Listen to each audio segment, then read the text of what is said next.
and welcome to the Fresno Nightcrawlers. Today's video has been requested by quite a few viewers over the years, and it has always been a subject that equally fascinated me and caused some problems. Originally I planned to make this a part of the Cryptid Spotlight series, but after looking into the subject, I knew I couldn't. This was due to me always presenting topics in that series without trying to debunk them. Yet, with today's video, I have more questions than answers. As usual, I'm going to present both sides of the story, and ultimately leave it up to you to decide. As a side note, I wanted to credit those people who requested it, but for some reason, the whole entry is missing from my notes.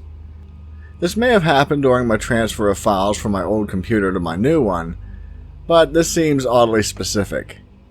So let's get into the story. A man simply known as Jose from South Fresno, California, set up a security camera aimed at his front yard to watch out for any unscrupulous visitors. One night in 2007, Jose was awoke by the sound of his dog barking at something outside. When he checked his security camera video feed, he was shocked to see a strange creature walking around, and what would mark the beginning to the cryptid we now know as the Nightcrawler. Jose contacted a paranormal investigator named Victor Camacho, looking for answers as to what his cameras had caught that night. Unable to deduce what the video showed, it was then transferred to local news agencies. This is when many people became aware of this video footage due to airing in 2010. The video had issues with it being grainy due to it originating from a VHS tape format. Compounding this problem, the already grainy video that everyone sees today was actually recorded by another camera directly from the monitor as it played.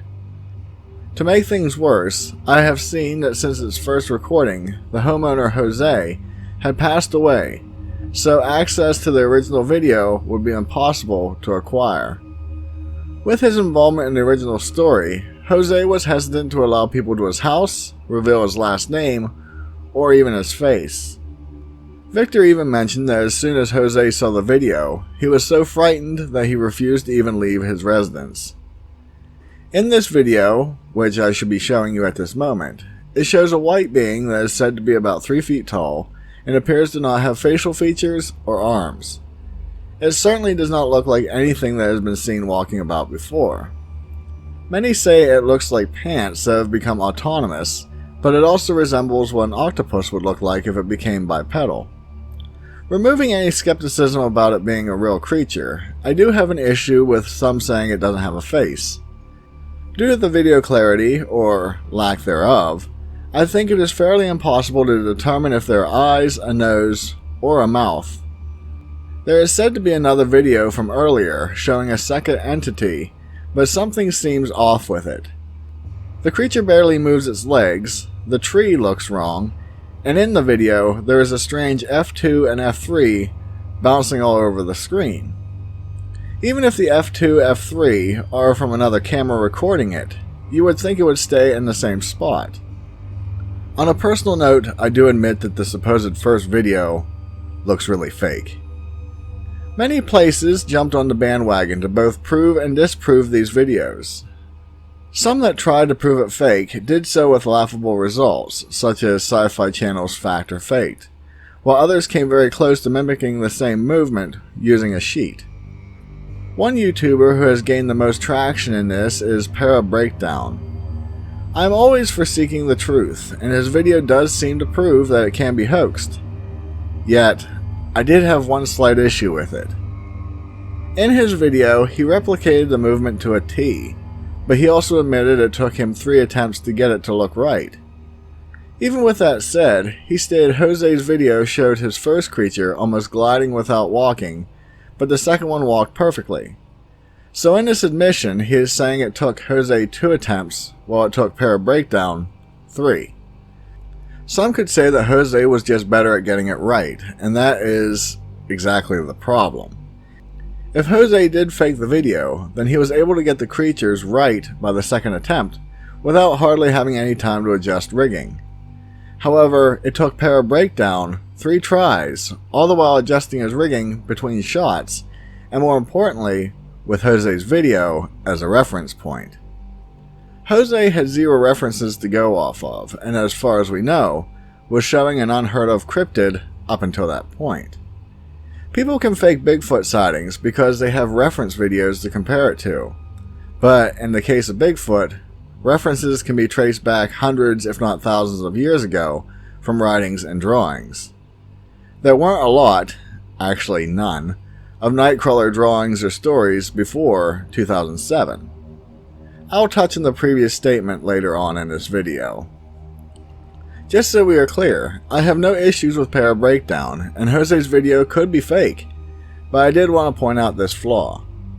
I should also point out that a YouTube channel which I do love watching, called Captain Disillusion, also looked at the video and proved it could be easily faked. Although in his version he utilized current film manipulation and editing to do so. With these tools, I doubt Jose used such technology, although we don't know Jose's background, so maybe he could have. Let's just say, if it's fake, I find it highly unlikely that CGI was used.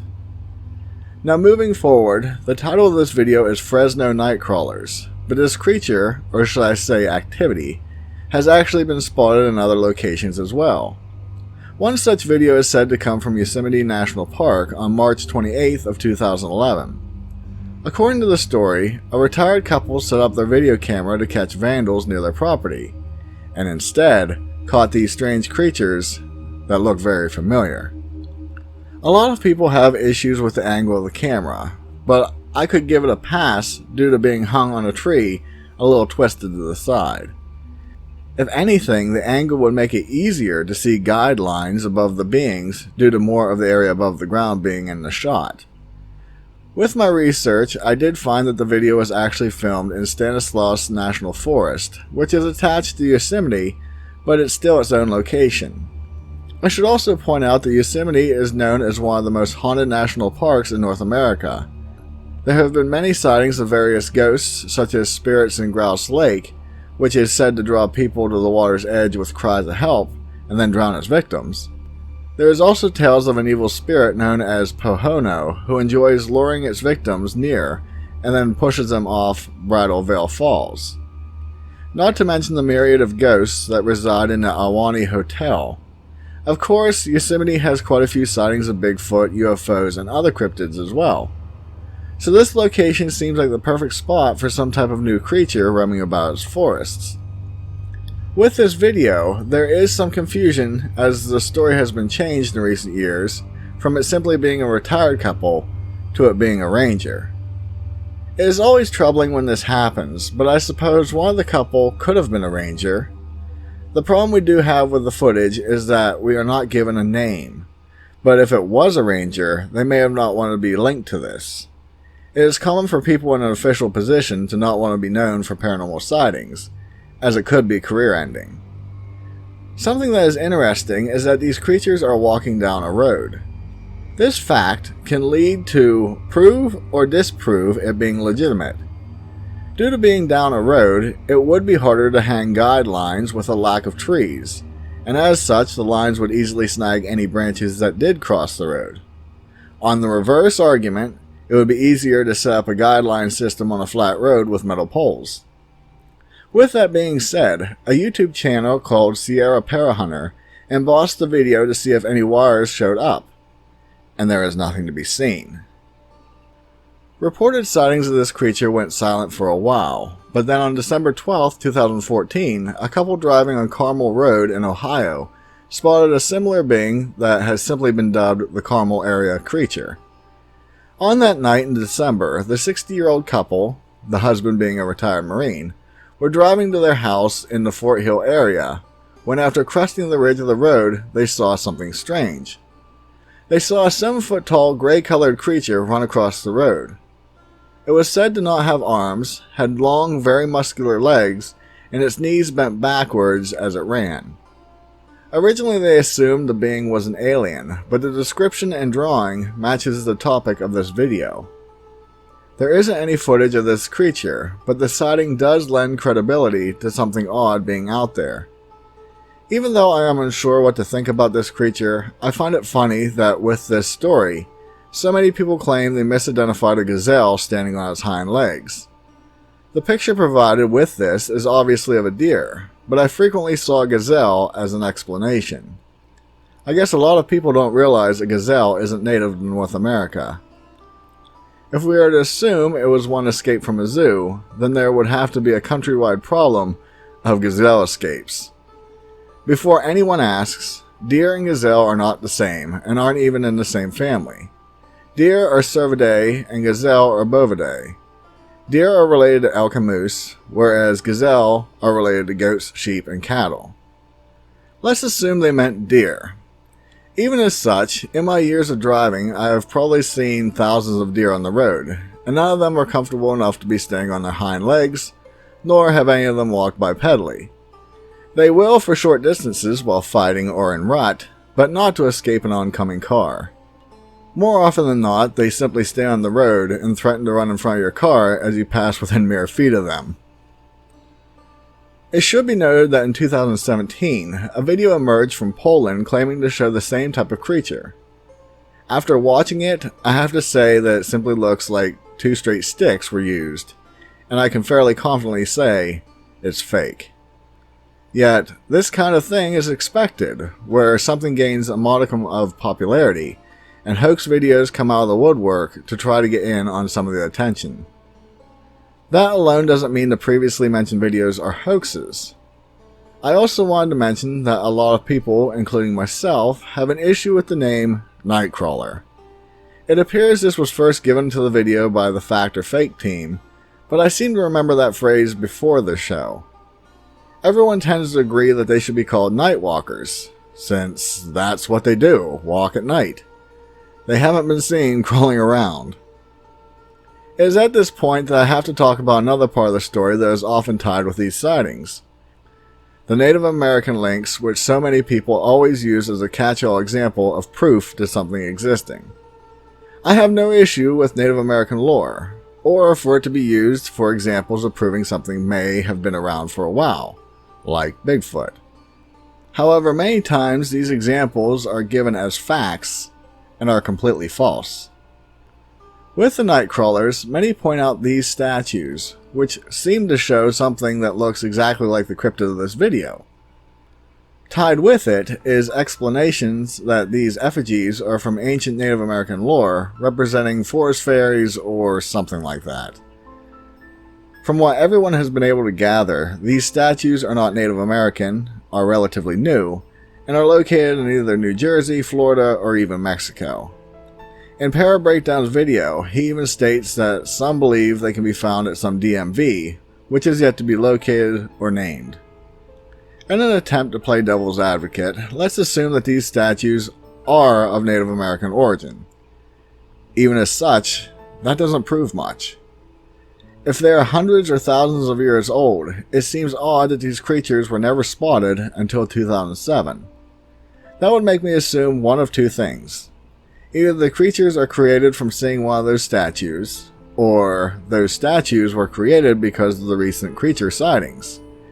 I state the last point since up until 2007, no one took note of the statues existing, and you certainly would think someone would have said something. Now, let me jump to the other side of the coin. In doing some digging, I did see people mentioning that the creatures do resemble a being from the Northern Cheyenne tribe known as the Nanwena, or Soul Walker.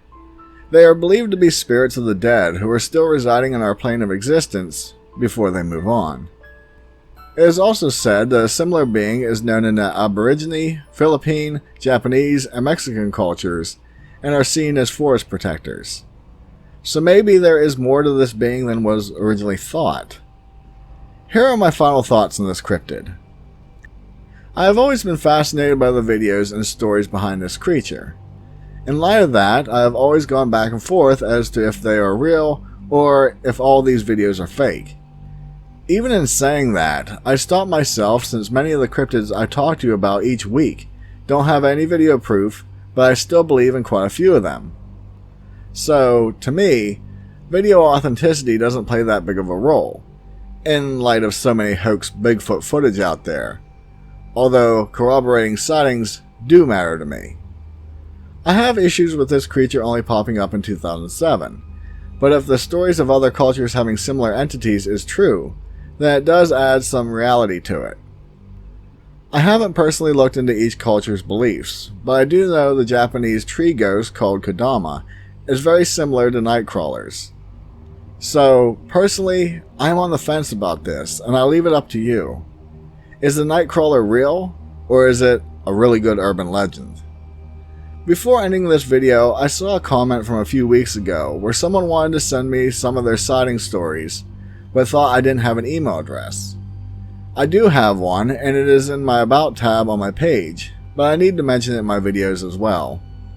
If you want to contact me, you can send an email to benmillerchannel@gmail.com. I set it up specifically for my YouTube, and it isn't my personal account. I created it just for you to contact me, and I don't have to search through 3 email addresses to find your emails. If you haven't yet done so, do please consider subscribing to my channel for more content like this, and I would also greatly appreciate it if you could share my videos with someone you know who may enjoy this type of genre. With that, be safe, and I'll see you in the next one. Later!